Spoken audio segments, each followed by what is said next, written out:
무슨 말을 해야 할지 모르겠다 라는 생각 많이 하십니까? 대화의 소재, 대체 어디서 찾아야 될지 모르겠다 라는 생각이 드신다면 오늘 강의가 많은 도움이 되실 겁니다. 안녕하십니까? 생각하는 즐거움, 지시하는 LBC 소장 임철웅입니다. LBC에서 보내드리는 새로운 화술 강좌, 대화의 클래스. 오늘은 강의로는 4번째, 그리고 제가 올려드린 여러 가지 강의 중에서는 한 7번째 정도 강의가 될 텐데요. 아마 실질적으로 여러분들에게 도움을 드리는 많은 강의줄 중에서도 아마 여러분들에게 바로 직접적으로 도움이 되는 내용일 겁니다.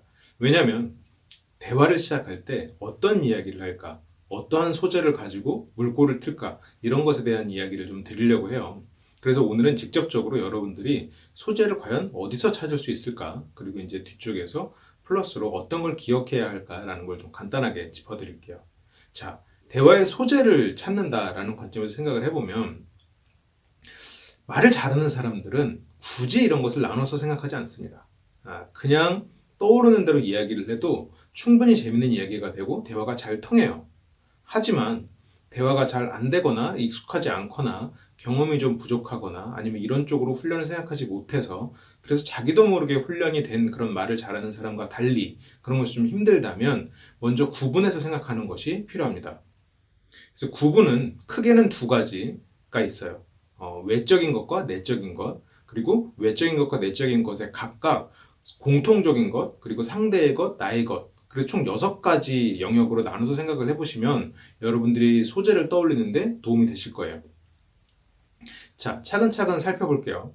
먼저 외적인 것에서부터 접근을 좀 해볼게요.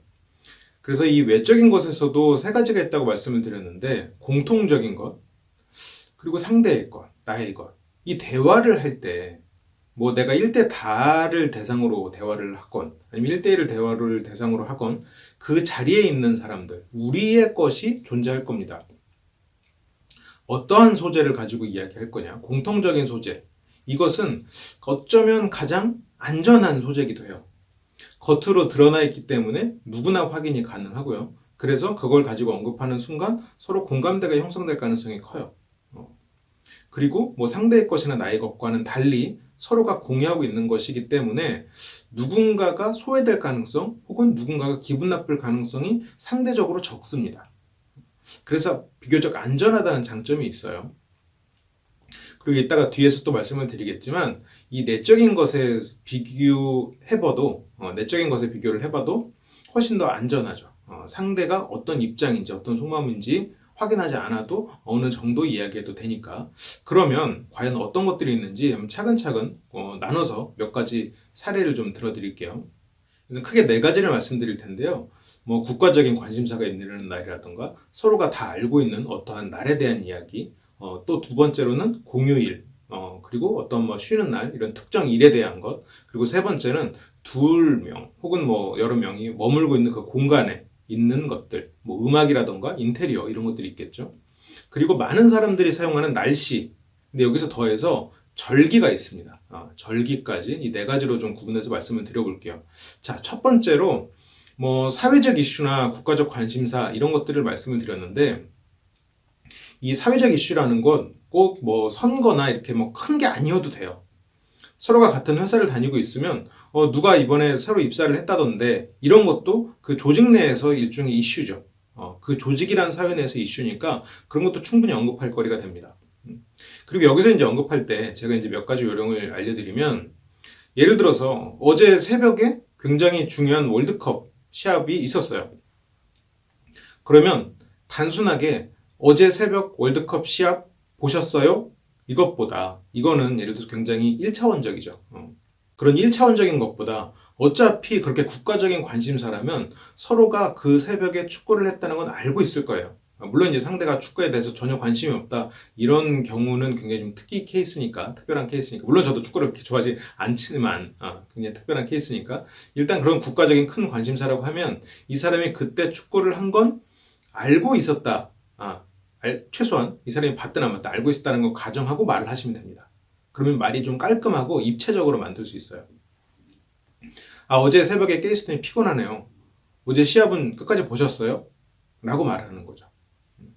여기서 그냥 단순히 어제 새벽에 축구했던 것 끝까지 보셨나요? 어제 새벽에 축구했던 것 보셨나요? 이 말과 지금 방금 한 말은 실제로 말한 길이는 그게 크게 차이가 나지 않아요.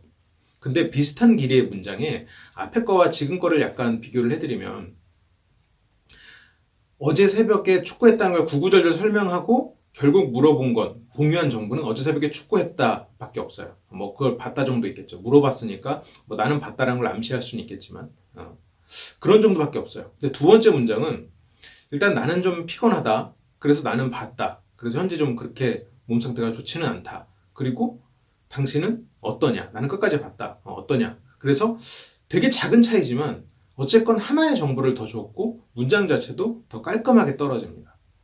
그래서 입체적으로 이용하라는 거예요. 그래서 특히 이렇게 공통적인 외적인 소재에서 이렇게 입체적으로 이용해야 되는 고민을 자꾸 해야 되는 이유가 이 외적인 소재에서 공통적인 이 소재는 안전하다고 말씀드렸어요. 아까 처음 시작해서. 그런데 안전한 만큼 진부해지기 십상입니다. 그래서 최대한 거기에다가 다른 정보를 약간 섞어서 조금 질문을 열어놓고 하는 게 좋아요. 그래서 방금도 나는 피곤하다는 걸 얹었어요. 거기다 이제 더 덧붙이면은 오후에 무슨 회의 있는데 어제 새벽까지 못 자서 지금 걱정이네요. 어제 축구 시합은 좀 보셨어요? 뭐 이렇게 할 수도 있고 아니면 거기서 뭐 같이 회의를 들어가는 사람이면 회의에 대한 얘기를 물어볼 수도 있고 이런 식으로 그 소재를 입체적으로 활용할 필요가 있습니다.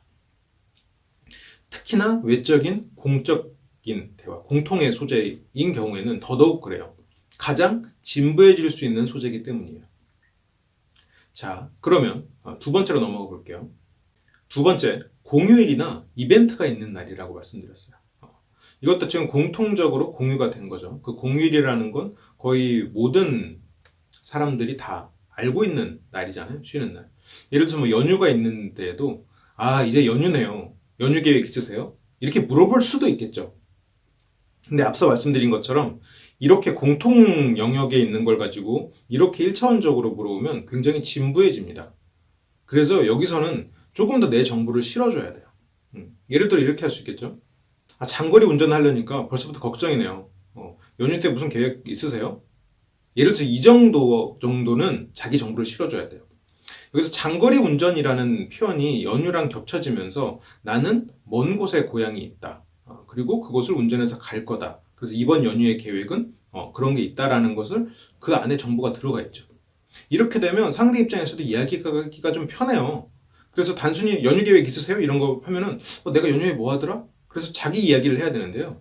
여기서 자기 이야기 하면서 자기 이야기 끝나고 그래요? 어디 가시나 봐요? 아니면 뭐 좀 멀리 가시나 봐요? 저도 뭐 멀리 간 적이 있었는데 어머님은 올해는 제가 좀 처음으로 멀리 갔는데 등등 할 말이 점점 많아집니다.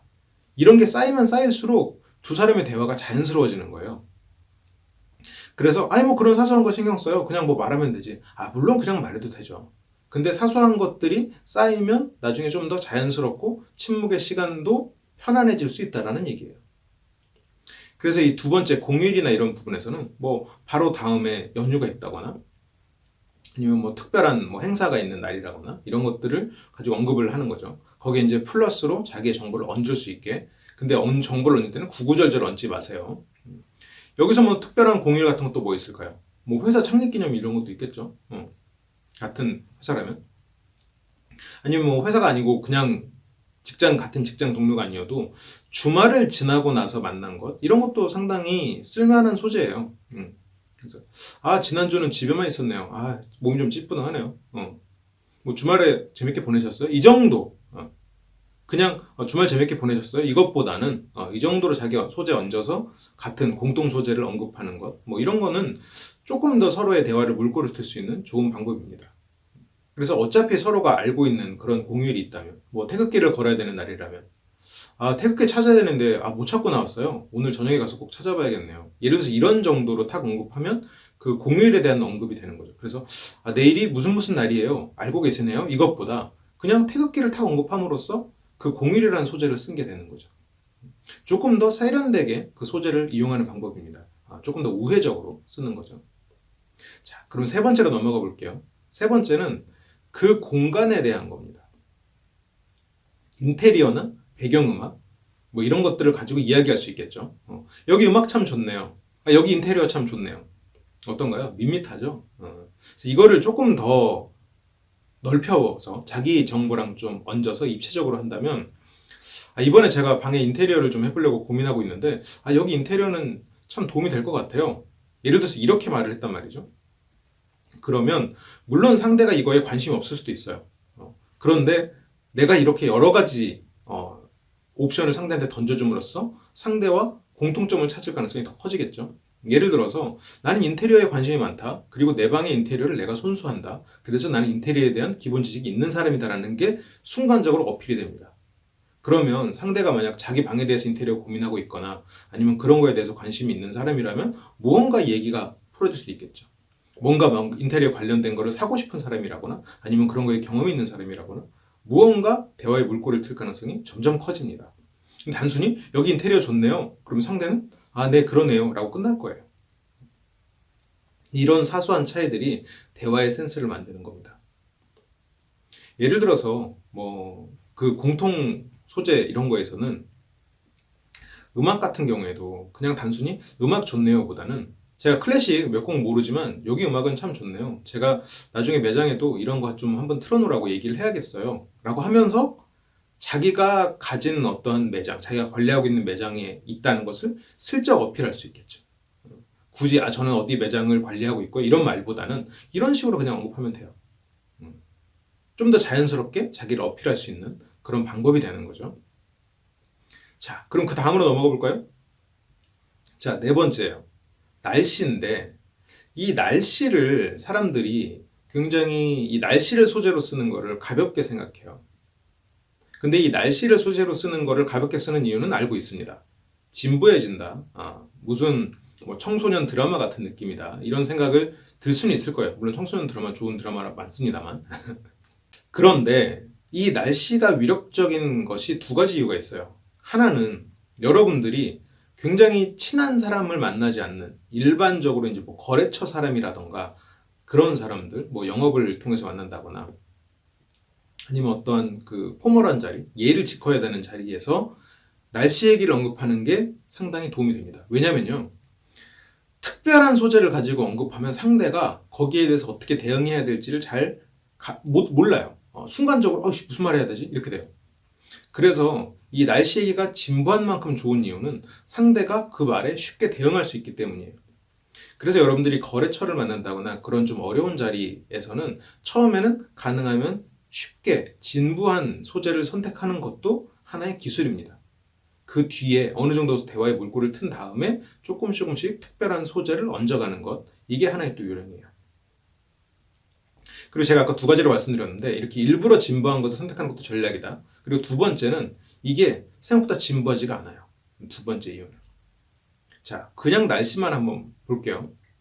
오늘 정말 춥네요. 이것보다 오늘 날씨 정말 추워졌네요. 한겨울보다 이런 날이 더 추운 것 같아요. 그래서 이런 정도 오늘 하늘 보셨어요? 진짜 이런 날 어디 놀러 가야 되는 날인데 굉장히 어디선가 들은 말 같은데 그렇다고 막 그 사람이 그렇게 촌스럽게 들리지는 않죠. 그런데 이 날씨에 관련된 게 신선해지는 건 절기에 있습니다. 많은 사람들이 대화 소재를 쓸 때 있어서 절기를 잘 안 써요. 특히나 이제 요즘 세대 분들은 절기를 잘 모르기도 하고, 그래서 대화에서 절기를 매번 쓰는 것은 어떻게 보면 좀 대화가 잘 안 통하는 불편한 사람으로 보일 수도 있어요. 하지만 예를 들어서 여러분들이 중요한 자리에 사회를 보신다거나 아니면 무언가 여러분들의 윗사람에게 사소한 그런 대화를 할 때, 엘리베이터에서 만나서 짧은 대화를 할 때라던가, 그리고 가끔 쓸 때는 절기는 굉장히 위력적인 소재입니다. 그래서 그 시기에 맞는 절기를 찾아보시고 그 절기에 관련된 문장을 만들어 보세요. 제가 한번 예를 들어 드려볼게요. 어제가 입춘이었다는데 요즘 입춘이라고 써붙이는 데 없어서 이제 알았네요. 이제 좀 날씨가 좀 풀리려나요? 며칠 전에 경칩이라 코트 벗어놨는데 다시 입어야 될 것 같아요. 영 춥네요. 날씨랑 절기 합치는 거. 내일이 백로라는데 밤 기온 뚝 떨어질 것 같아요. 감기 조심하세요. 그래서 이런 말들, 이게 이제 제가 좀 편안하게 말하기 위해서 약간 일상적인 어체로 썼지만 사회로 볼 때 이런 말들, 오늘 제가 보니 오늘 백로라더라고요. 오늘 굉장히 일교차가 심함에도 불구하고 이렇게 조찬 행사와 찾아와 주신 여러분들께 큰 감사를 드립니다. 뭐 예를 들어서 이렇게 시작할 수도 있을 거예요. 이 절기를 적재적소의 소재로 쓰면요, 굉장히 유용합니다. 여러분들이 조금 더 뭐랄까요, 또 품격 있는 대화를 풀어나갈 수 있어요. 물론 이것도 그 상대가 절기에 대해서 완전히 무지한 사람이라면 쓰면 안 됩니다. 대화의 기본은 상대한테 맞춰주는 거예요. 그래서 상대가 어느 정도 절기에 대한 개념이 있는 사람일 때, 그런 집단일 때 이런 것들이 상당히 유용하죠. 그래서 이제 너무 어린 친구들 같은 경우는 이제 절기에 대해서 잘 모를 수 있으니까 가능하면 절기 말고 그냥 날씨 얘기 정도로 좀 편안하게 시작하는 게 좋을 거고요. 그리고 좀 행사, 이런 예절을 갖춰야 되는 곳에서는 절기 얘기는 상당히 위력적이고요. 그리고 뭐 윗사람한테 사소한 안부를 물을 때도 절기를 살짝 엮어서 안부를 부르면 윗사람이 봤을 때 이런 말을 하는군, 이렇게 조금 더 다르게 인식할 수 있겠죠. 그래서 여러분들이 이 절기를 다 외울 필요는 없어요. 저도 이걸 다 외우고 있진 않아요. 그런데 그 시즌에 맞춰서 이 시즌에는 이런 말 정도는 한번 해봐야지 라는 생각으로 이맘때가 무슨 절기니까 그래, 이때쯤에는 이런 말을 한번 해야겠구나, 뭐 다음 주가 이거구나, 그러면 요즘에는 이런 말, 이때쯤까지는 이런 말을 해야겠구나, 이런 것들이 떠오를 겁니다. 근데 너무 단순하게 접근하지는 마세요. 조금 고민을 하셔야 됩니다. 예를 들어서 동진대 팥죽 드셨어요? 이런 건 안 돼요. 이렇게 너무 생각하지 않는 1차원적인 접근보다는 조금 더 입체적으로 만들어 보세요. 아까 제가 했던 것처럼요.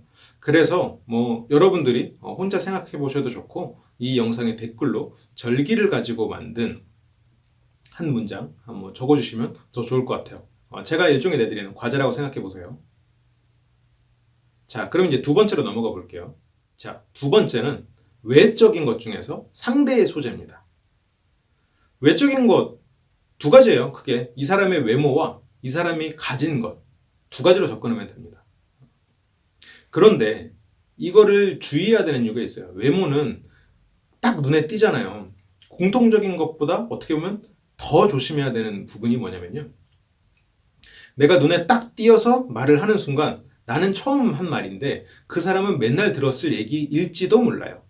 그래서 공통적으로 한 소재보다 더 진부하게 들릴지도 모릅니다. 근데 이게 위험한 이유는요, 나는 새롭다고 생각하고 했는데 상대는 진부하다고 느끼는 거예요. 공통적인 소재는 진부하다고 나도 생각하고 상대도 진부하다고 생각하기 때문에 그냥 어느 정도 합을 맞춰가면서 대화가 이어질 수 있어요. 근데 상대의 소재 중에서 나는 신선하다 생각하고 말하는 순간 상대는 진부하다고 느끼면 여기서부터는 오히려 괴리가 생겨버리는 거죠. 그래서 너무 눈에 띄는 것을 바로 언급하기보다는 그거는 가능하면 다른 거랑 합쳐서, 예를 들어서 상대가 키가 굉장히 커요. 그때 키 정말 크시네요 라고 말을 했어요. 내 입장에서 칭찬이고, 그리고 나는 키 크다는 칭찬을 태어나서 처음 해봤으니까, 혹은 그거에 대한 언급을 처음 해봤으니까 굉장히 신선했는데 그 사람은 오늘만 해도 20번은 들었네? 이러면 벌써 대화가 괴리가 생기죠. 차라리 오늘 날씨 좋네요 라는 게 나아요. 왜냐면 둘 다 진부한 걸 알고 있으니까. 근데 이게 차이가 생겨버리면 대화가 오히려 더 거리감이 생기는 거죠. 서로의 입장차가 너무 커져버리는 거죠. 그래서 이제 여기서 하는 걸 예문으로 한번 몇 가지 예를 들어드려 볼게요. 이 외모가 잘생겼다 못생겼다로만 접근할 필요는 없어요. 예를 들어서 그 사람이 요즘에 좀 몸이 날렵해졌다, 혹은 뭐 근육질이 됐다, 뭐 그렇다면 요즘 운동해? 나는 매번 운동하는데 매번 실패하는데 뭐 요령 좀 있어? 예를 들어서 이렇게 질문하면 그냥 단순히 몸 좋아졌네, 이것보다 훨씬 더 효과적인 소재를 언급하는 게 되죠. 그래서 이런 외모를 가지고 언급할 때는 눈에 딱 띄는 걸 가지고 언급하시는 것보다는 상대의 변화를 가지고 언급을 하시는 게 훨씬 더 효과적입니다. 무슨 말이냐면요, 그 사람이 어제까지 하고 있지 않았던, 예를 들어서 헤어스타일이라던가 어떠한 외모적 변화가 있을 때는 그걸 가지고 언급하면 굉장히 좋은 소재가 돼요. 왜냐하면 그거는 나도 신선하고 상대도 신선하기 때문에. 그런데 그 사람이 그냥 뭐 키가 크다, 아니면 뭐 어떤 신체 부위에서 특출난 부분이 있다, 그런 가지고 얘기를 하면 상대는 진부합니다. 그런 가지고는 언급하지 않거나 아니면 가능하면 다른 거랑 어떻게 섞어서 할 수 있으면 하는 그런 게 좋죠. 그리고 소품도 방금 말한 것처럼 어떤 변화를 칭찬하면 굉장히 효과적이에요. 그리고 또 하나, 상대가 가진 소품은 그 상대가 칭찬받고 싶어 하는 게 있을지도 모릅니다. 그래서 언급하면 마이너스는 거의 없어요. 웬만하면 이제 플러스거든요. 그래서 그 사람이 가진 소품, 예를 들어서 뭐 그 사람 핸드폰 케이스, 스마트폰 케이스가 어떠한 작가의 작품인데 마침 제가 그걸 아는 작품이에요. 그래서 이제 뭐 예를 들어서 그 이제 클림트라는 작가의 이제 키스라는 작품이었다고 생각을 해보자고요. 그때 이제 이 소재를 언급하기 위해서 사람들은 핸드폰 케이스가 클림트의 키스네요. 클림트 좋아하시나 봐요? 이렇게 말을 하는 경우가 있어요. 근데 이것도 뭐 나쁘진 않은데 이거는 나는 당신의 소품을 알아봐 줬으니 칭찬해 주세요라는 느낌을 좀 주거든요. 그래서 이 부분을 굉장히 심플하게 가져가줘야 돼요. 이걸 가르치면 됩니다. 이 케이스를 가르치면서 클림트 좋아하시나 봐요? 이거면 돼요. 그냥 뭐 무슨 케이스를 하셨네요? 이것보다 클림트 좋아하시나 봐요? 굉장히 이쁘네요. 굉장히 세련됐네요. 이렇게 딱 두 마디, 심플하게 두 마디면 그 많은 얘기를 다 담고 있는 거예요. 충분합니다, 이걸로. 그래서 이렇게 접근하시는 것이 방법이죠. 그리고 플러스로 그 사람의 이제 외모, 소품 더해서 그 사람이 하고 있는 행동, 태도, 이런 것들이 또 외적인 상대의 소재예요. 태도나 행동, 그냥 단순히 뭐 착한 행동했다, 나쁜 행동했다, 이것만이 아니고 그 사람이 예를 들어서 커피에 샷을 추가했다. 이것만 가지고도 얘기할 수 있어요. 커피 많이 좋아하시나 봐요. 저는 커피를 2잔 이상 마시면 밤에 잠을 잘 못 자서 좋아하는데도 잘 못 마시거든요. 이래서 이렇게 뭐 부럽네요라는 표현을 써도 좋고요. 내 정보가 들어갔죠, 벌써 여기에도. 나는 커피를 많이 마시지는 못한다. 근데 커피를 되게 좋아한다. 그래서 상대 소재를 가지고 이런 것들을 풀어나가는 거죠. 상대 입장에서도 할 얘기가 많아져요, 이렇게 되면. 저 커피 되게 좋아해요 라고 할 수도 있고, 전에도 커피 잠을 잘 못 자는데 너무 좋아해서 그래도 그냥 마셔요, 이런 것들. 아니면 저도 예전에 잠을 못 잤었는데 어쩌고저쩌고, 저도 잠을 못 잘 날이 올까요? 어쩌고저쩌고. 뭔가 얘기할 게 많아지는 거죠. 상대 입장에서 편한 대화 상대가 된다는 거예요. 이런 식으로 입체적으로 풀어나가면. 이 태도나 행동은 뭐 그 사람이 피곤해 보이는 것도 있을 수 있고요. 뭐 활기차 보이는 것들도 있을 수 있고요. 꼭 그게 사실이 아니어도 그 소재를 가지고 상대와 대화를 충분히 풀어나갈 수 있겠죠. 근데 이제 이런 걸 풀어나갈 때 조금 요령은, 뭐 같이 영화를 보고 나왔는데 영화 재미없게 본 것 같아? 이런 것보다는 그냥 영화 어떻게 봤어? 이렇게 말해야 돼요. 무슨 말이냐면 상대나 태도의 행동, 이것을 너무 나쁜 쪽으로 규정 짓는 것은 안 좋습니다. 그리고 상대나 태도의 행동을 좋은 쪽으로 말을 하더라도 너무 확신해서 그걸 딱 결정 지어버리는 것은 좋지 않아요. 평소보다 활기차 보인다, 뭐 이런 정도는 괜찮아요. 근데 그 사람이 영화 굉장히 재밌게 본 것 같아, 이래서 이렇게 활기차 보인다 정도는 뭐 좀 활기차 보일 수도 있고 아닐 수도 있고 하니까 그거에 대해서 얘기를 풀어나갈 수 있는데, 영화 재밌게 본 것 같아, 그래서 이런 정도로 딱 언급을 해버리면 이 약간 내향적인 사람들은 재미없게 봤는데도 재미없게 봤다는 얘기를 잘 못해요.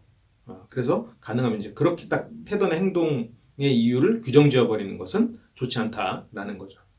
자, 그러면 다음으로 또 넘어가 볼까요? 외적인 나의 소재입니다.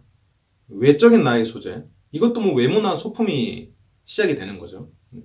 근데 이것도 단순히 난 어떤 얼굴이야, 나 이번에 가방 샀어, 이런 것보다는 요즘 자꾸 살이 쪄서 고민인데 뭐 어떻게 좀 좋은 요령이 있어? 예를 들어서 이렇게 대화를 풀어나갈 수 있겠죠. 이제 나도 30대라는 생각에 마지막으로 좀 꾸며봤어. 너무 웃지 마. 이렇게 그냥 농담처럼 얘기를 할 수도 있을 거고요. 자기 소품이나 외모를 가지고. 뭐 아니면 이번에 팔찌 이거 무슨 의미라고 그래서 하나 샀거든. 나랑 어울리지는 않는 것 같은데 그래도 그냥 의미 생각해서 하고 있어. 그래서 이런 정도 풀어나갈 수 있겠죠. 근데 여기서 이제 이 의미가 너무 종교적이거나 정치적인 것들이 있으면 상대와 거리감을 한 번에 확 만들어 버릴 수가 있으니까 그런 것들은 좀 서로가 알기 전에는 배제하는 것이 좋아요. 그래서 이런 식으로 나의 소재를 가지고 언급을 하는 거죠. 그러면 상대가 이제 거기에 대해서 뭔가 얘기를 할 텐데, 자, 이 외적인 거에서 얘기를 좀 해볼게요. 일단 이 외적인 소재, 이제 3가지를 다 말씀을 드렸으니까, 외적인 소재의 특징은 쉽게 언급하기 좋다예요. 처음 보는 사람과도 이 소재를 가지고 이야기할 수 있다예요. 그리고 이런 소재들은 일부는 미리 준비해 놓을 수 있다라는 장점이 있어요. 모든 것을 준비할 수는 없겠죠. 근데 이제 내적인 소재에 비해서 외적인 소재는 이런 멘트 해야지라고 어느 정도는 준비해 갈 수 있어요. 그리고 상대의 변화 같은 경우도 변화 미리 모르잖아요. 미리 모르죠. 그런데 뭐 누군가가 머리를 했어요. 이래서 뭐 회사를 다니는데 거기 청소해 주시는 아주머니가 머리를 하셨으면 머리 새로 하셨네요. 굉장히 세련돼 보이세요. 훨씬 젊어 보이시네요. 이런 말들은 그때 그 사람의 변화를 보고 하는 말이지만 미리 준비되어 있기도 한 말이에요. 그래서 뭐 그런 말을 해야지라고 준비를 해놓으면 그런 말이 정말 뭐 한 달 오든 두 달 오든 무심코 툭 튀어나오면서 그 사람과의 관계가 좋아지는 거죠. 그래서 외적인 소재들은 이 장점이에요. 내가 미리 준비해 둘 수 있다. 그리고 처음 보는 사람에게도 쓸 수 있다라는 장점이 있어요. 그런데 단점은 진부해 줄 수 있다라는 단점이 있고요. 이 상황 자체가 진부해 줄 수 있다. 그리고 상대만 진부하게 느끼면서 나를 센스 없는 사람으로 평가할 수도 있다. 그래서 이런 것들을 극복하기 위해서 이 소재를 최대한 입체적으로 써야 된다. 다른 것과 엮어서 아니면 거기에 대해서 나의 정보를 얻든 아니면 상대 정보를 좀 더 얻든 아니면 어떠한 질문을 넣든 그래서 최대한 입체적으로 써야 상대가 나의 센스를 어느 정도 인정하고 그리고 대화 자체를 편안하게 여겨서 대화가 술술술 이어진다라는 걸 기억을 하세요. 자, 그러면 이제 두 번째로 내적인 소재로 넘어가 볼게요. 이 내적인 소재는 상대적으로 외적인 소재에 비해서 할 얘기가 많진 않아요. 왜냐면 아까 외적인 소재 같은 경우에는 미리 준비할 수 있는 얘기들이 참 많잖아요. 근데 이 내적인 소재는 서로가 공유를 해야 이야기할 수 있는 것들이 많기 때문에 제가 어떻게 찾는지 그 요령만 간단하게 좀 말씀을 드릴게요.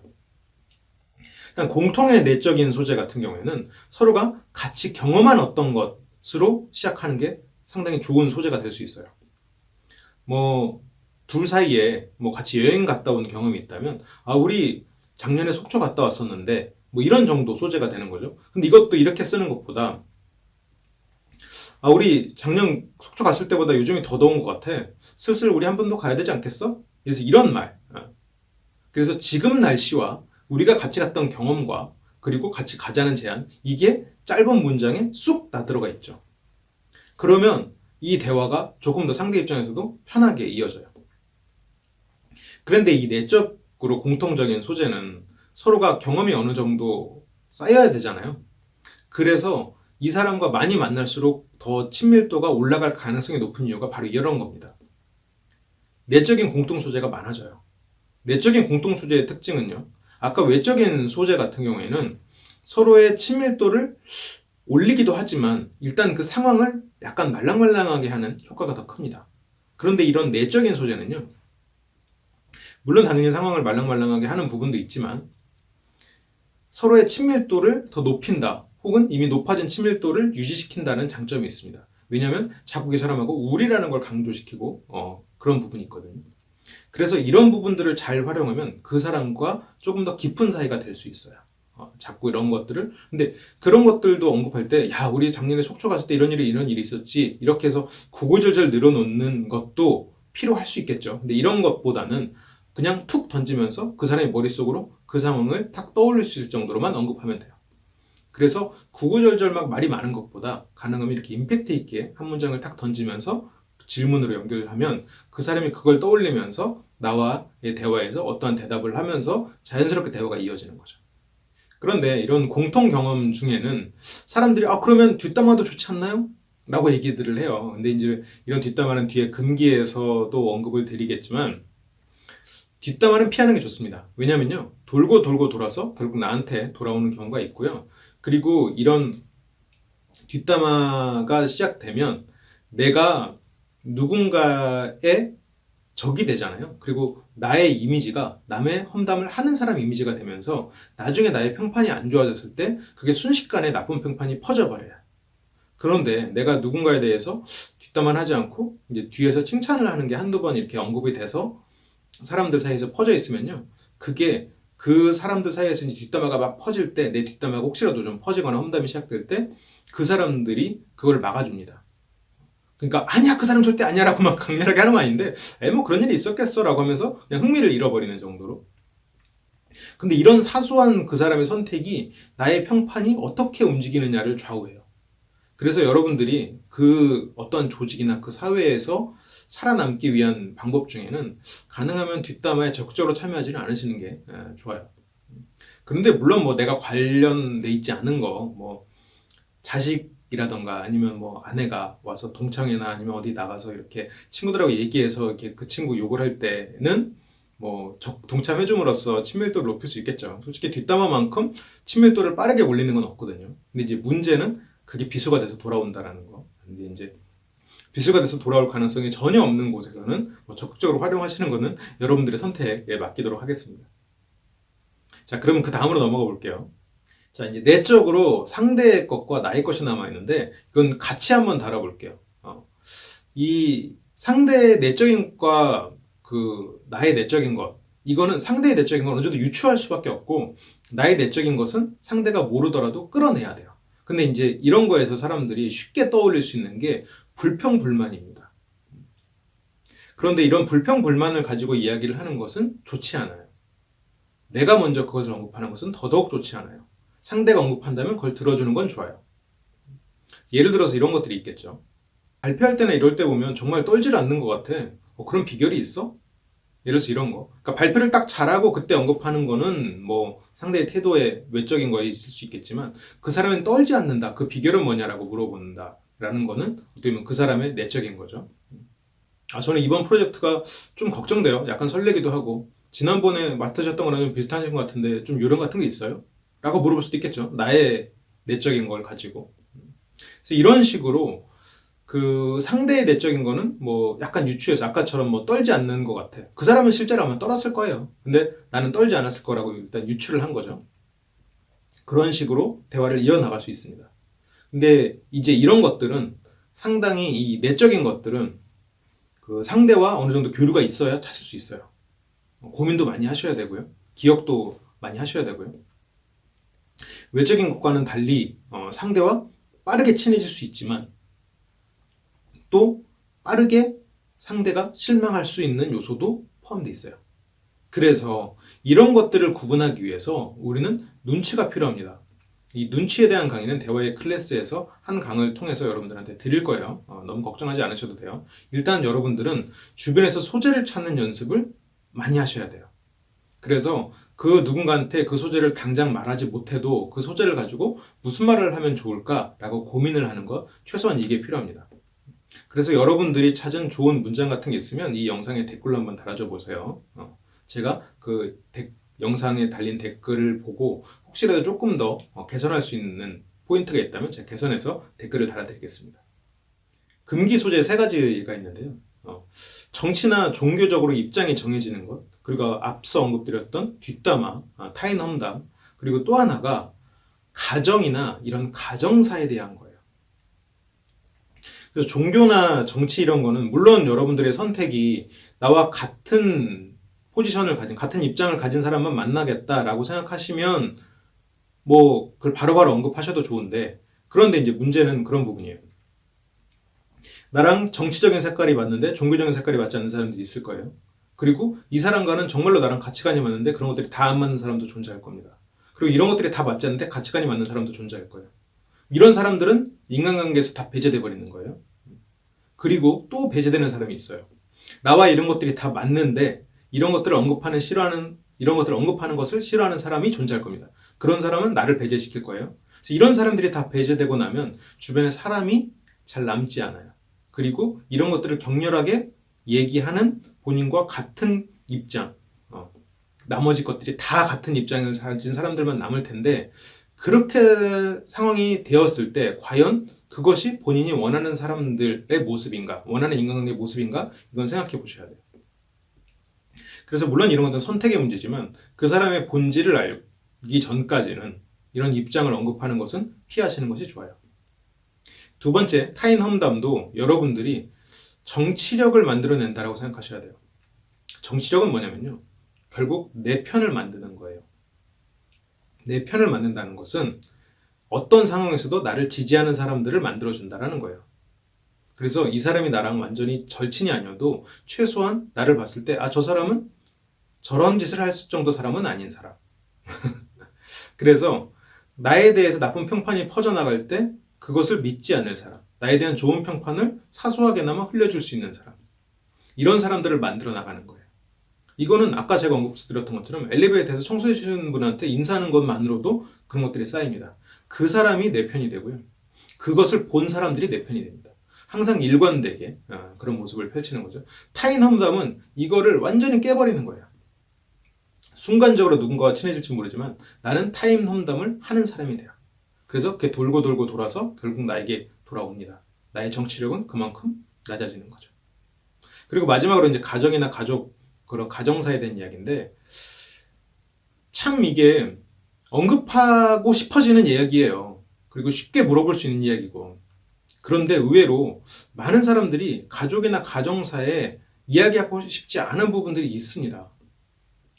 뭐 요즘에 이혼율도 높아지고, 뭐 이혼이 뭐 나쁜 건 아니지만, 그리고 부끄러운 것도 아니지만, 그 사람이 이야기하고 싶지 않을 수 있어요. 그리고 뭐 아이가 없는 것, 뭐 아이가 없을 수도 있죠. 저 부부끼리 혹은 뭐 자기 혼자서 살아가니까 뭐 결혼 안 했을 수도 있고. 그런데 얘기하고 싶지 않을 수도 있어요. 그걸 굳이 물어볼 필요 없습니다. 그래서 이런 것들을 소재로 삼는 것. 뭐 저는 형제가 몇 명인데 형제가 어떻게 되세요? 뭐 이런 것 정도는 뭐 그나마 수용할 수 있는데, 뭐 부모님 얘기, 양친 부모 뭐 다 살아계시고 이렇게 물어보는 그런 어른들이 많잖아요. 그러면 정말 저는 그런 것에 대해서 굉장히 불쾌감을 느끼거든요. 저는 이제 그런 것들, 그러니까 내가 그거에 대해서 부족함이 없더라도 그런 질문들은 너무 나에 대해 사적인 얘기처럼 들릴 수도 있고요. 이런 것들은 이제 조심하셔야 됩니다. 근데 이런 것들을 배제하고 여러분들이 제가 드린 숙제를 한번 풀어 나가 보시면서 여러 가지 이런 소재를 언급하면서 이야기를 만들어 나가 보시면 아마 여러분들이 대화가 조금 더 쉬워진다라는 것을 느끼실 거예요. 자, 마지막으로 한번 전체 정리해드리고 뒤에 이제 한 가지만 더 언급하고 오늘 강의를 좀 진행을 해볼게요. 제가 지금 여러분들이 보고 계신 표로 정리를 해놨어요. 소재는 외적인 것과 내적인 것이 있는데, 공통적인 외적인 것에는 국가 관심사나 회사의 이슈, 공휴일이나 이벤트가 있는 날, 그리고 배경음악이나 인테리어, 그리고 날씨 절기, 이렇게 크게 네 가지로 구분해서 알려드렸죠. 그리고 외적인 것에서 상대와 나에 대한 이야기는 외모나 소품, 그리고 태도나 행동에 관련된 것, 이렇게 언급을 드렸어요. 그리고 내적인 것에서는 공통적인 것은 말 그대로 공통 경험, 이게 서로 얘기할 수 있는 부분이고요. 그리고 내적인 것에서 상대와 나에 대한 소재는 뭐 최근 겪은 일이나 생각, 이런 것들을 이야기하면 좋을 거예요. 근데 이제 불만이나 입장 같은 건 조금 조심을 하셔야 되고요. 자, 그래서 여러분들에게 오늘 소재에 대해서 쭉 언급을 드렸어요. 오늘 제가 들려드린 예문은 제 책 스몰토크에 나오는 예문을 약간씩 변형해서 알려드렸고요. 그리고 제 책 스몰토크에는 더 많은 이야기들이 담겨 있습니다. 한번 혹시라도 더 많은 예문이 필요하시면 책을 한번 참고를 해주시고요. 그리고 이게 끝이 아니에요. 여러분들이 여기에다가 더해서, 그래서 이런 소재를 이어나가기 위해서, 내적인 소재를 잘 이끌어나가기 위해서 기억해야 될 것들이 있습니다. 여러분들이 기억해야 되는 건 세 가지예요. 이름, 상태, 관계. 자, 이름 당연히 기억하죠. 근데 여러분들이 사회생활을 많이 하고 인간관계가 막 넓어지면 이름이 잘 기억 안 나는 경우가 많아요. 그래서 저도 그 화술강좌 오시는 분들 이름을, 이렇게 한두 번 오신 분들 혹은 오랜만에 오시는 분들 이름을 자꾸 잊어버리거든요.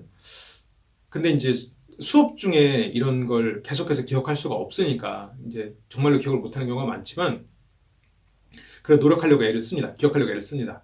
근데 이제 1대1 관계에서 여러분들이 이름을 기억하는 그런 좋은 방법들이 있는데요. 첫 번째로, 못 들었으면 물어봐라요.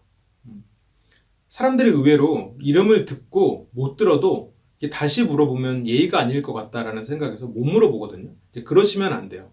그래서 나중에 이름을 오히려 잊어버리면 그게 오히려 더 매너가 없는 겁니다. 그래서 제가 이름을 잘 못 들었는데 다시 한번 좀 말씀드려 주시겠어요? 제가 요즘 귀가 좀 안 좋아져서요. 그래서 그냥 내가 굳이 뭐 좀 무례하다 싶은 생각이 들면 이런 식으로 나를 좀 낮춰서 상대가 좀 편하게 다시 말해줄 수 있도록 이름을 다시 물어보는 거예요. 편하게 다시 물어보세요.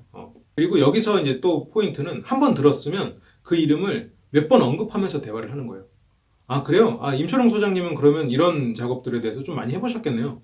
그래, 임천웅 소장님 생각이 그런 쪽이시군요. 예를 들어서 뭐 이런 식으로 한두 번 정도 더 의도적으로 그 사람의 이름이 머릿속에 남아있을 때 한두 번 정도 더 언급을 하는 겁니다. 그러다 보면 그 사람의 이름이 자연스럽게 기억에 남죠. 그리고 이제 이런 비즈니스 관계에서는 또 명함을 받는데, 이런 명함 받는 요령이나 이런 거는 처세 지침서라고 제 또 따로 재소용 목록에서 좀 더 자세히 다뤘으니까 여기서는 이제 간단하게만 말씀을 드리면, 명함을 이제 그냥 받지 마시고 그 명함에 있는 걸 한두 줄 언급을 하세요. 역선동에서 근무를 하시는군요. 뭐 저랑 좀 가까운 곳에 계시네요. 이런 정도로. 아니면 뭐 명함이 이쁘네요. 이거 차라리 이런 사소한 거라도 언급을 하고 명함을 받으세요. 이제 그러면 조금 더 기억에 오래 남고요. 그 다음으로 이 상태 기억하기인데, 이 상태 기억하기는 제가 앞에서 말씀드린 상대의 소재를 언급하기 위한 거예요. 머리 하셨네요 라는 거는 그 사람이 그 전에 어떤 상태였는가를 기억하고 있어야 그걸 할 수 있어요. 그래서 이거는 주변에 관심이 좀 많아야 됩니다. 그런데 그런 거 저는 모르겠어요. 사람들 다 처음에 모르는 걸로 시작해요. 다 자기가 관심 받고 있는 분 상태로 시작하죠. 아기들은 그렇게 태어나요. 그런데 사회생활을 하고 다른 사람에게 관심을 갖다 보니까 그 사람이 나와 친해지고, 이런 것들이 자기도 모르게 훈련이 되면서 상대에게 관심을 갖게 되고 그게 능력이 되는 거죠. 근데 만약 지금 나는 다른 사람한테 관심을 못 갖겠어라고 하는 건 아직 그런 훈련이 안 돼 있는 겁니다. 그래서 그런 훈련을 하시면 돼요. 그래서 저는 그런 능력을 타고 태어나지 않았어요 라고 말씀을 하시는 건, 그거는 저는 평범한 사람이에요라는 말이에요. 누구나 그렇게 태어나요. 하지만 그런 것을 훈련에 의해서 키우는 거예요. 본인은 훈련이 돼 있지 않거나 그런 훈련할 시도를 하지 않은 거죠. 그렇기 때문에 관심을 자꾸 가져보셔야 돼요. 정말로 나는 힘들다 그러면 그날 마주친 사람에 대한 정보를 기억나는 대로 적어보시는 것, 이런 것 노트를 하나 만들어 보시는 것도 도움이 될 거예요. 이제 이런 건 물론 이제 굉장히 극단적인 경우라는 거는 문제가 심각하다기보다는 상태를 기억해야 내가 나의 직무를 더 잘할 수 있다거나, 이런 것들, 내가 영업을 하는데 그런 고객들을 관리한다거나, 이런 경우를 말씀을 드리는 거예요. 일상생활에서도 내가 이런 능력을 빨리 키우고 싶다라고 하면 적거나 아니면 이런 식으로 기록하는 그런 노트를 만들어 놓는 거 상당히 도움이 됩니다. 그리고 이런 상태에서는 내적인 상태도 있어요. 그 상대가 자녀가 있었는데 이번에 고3이라면 자녀분이 고3이라고 하셨죠? 곧 수능 볼 텐데 고생이 많으시겠어요. 이런 정도로 얘기할 수도 있겠죠. 그래서 서로가 이야기할 수 있는 물꼬가 늘어나는 거죠. 관계도 당연히 그 사람이랑 나랑 좀 어느 정도 가까운 사이였는지, 아니면 어느 정도 예의를 갖추고 있는 사이였는지, 이런 것들을 생각하고 그 사람을 만나야 돼요. 그래서 불쑥 그 어떤 사람을 갑자기 만나게 됐다. 그러면 최대한 기억에 의존해서 해야 되지만, 내가 오늘 누군가를 만날 계획이 있다라고 하면 그 사람과 이름 같은 건 당연히 기억하실 거고요. 근데 이제 비즈니스 관계에서는 이름을 잊는 경우도 있어요. 그래서 이름 같은 거 기억하셔야 되고요. 그 사람이 어떤 상태였는지, 외모적 상태나 아니면 그 사람이 아까 내적인 상태, 자녀가 있었나, 아니면 그런 것들 일부러 물어보지 마시고요. 그리고 또 하나는 이제 그 사람과 나는 어떤 관계였나, 아직은 비즈니스적인 관계였나, 아니면 우리가 파티를 하듯이 즐거운 관계였나, 이런 것들을 기억을 해서 그 사람을 만나러 가는 거예요. 이런 것들을 꼭 기억을 하시고, 이런 것에 대한 자세한 얘기는 스몰 토크 책에 조금 더 구체적으로 나와 있습니다. 한번 참고를 해주시고요. 제가 오늘 준비한 내용은 여기까지입니다. 지금 여러분들이 보신 강의는 대화의 클래스라는 LBC에서 보내드리는 화술 강의의 지금 4편이에요. 지금까지 총 7편의 강의가 진행되고 있고요. 번외편으로 3편 정도가 더 진행돼서 총 7편 정도가 되죠. 이게 4편이지만. 그래서 여러분들에게 좀 도움이 되도록 이런 식으로 체계적으로 강의를 해드리고 있어요. 아마 이렇게 한 30분에서 1시간 그 사이, 짧을 경우도 가끔 있겠지만, 이런 정도 길이의 강의가 총 70강 정도를 지금 예정하고 있습니다. 상당히 많은 분량이죠. 대화에서 알아야 될 게 그렇게 많나요? 그렇게 많아요. 해야 될 것도 그렇게 많고요. 그리고 지금 오늘 강의를 보셔서 아시겠지만 이 내용이 그냥 단순한 내용을 늘려놓은 게 아니에요. 여러분들에게 들려드려야 되는 그런 예문이나 그런 것들을 오히려 줄여서 들려드렸습니다. 책에 보시면 훨씬 더 많은 내용이 있고요. 여러분들이 오프라인 강의 오시면 훨씬 더 많은 훈련을 시켜요. 그래서 이런 강의를 여러분들이 좀 책을 보시건 아니면 오프라인 오셔서 저랑 함께 해보시건 최대한 훈련을 좀 많이 해보시면 도움이 되실 거예요. 특히나 이제 오늘 한 이 소재 훈련은 요령이 한번 쌓이기 시작하면요, 그때부터는 훨씬 쉬워집니다.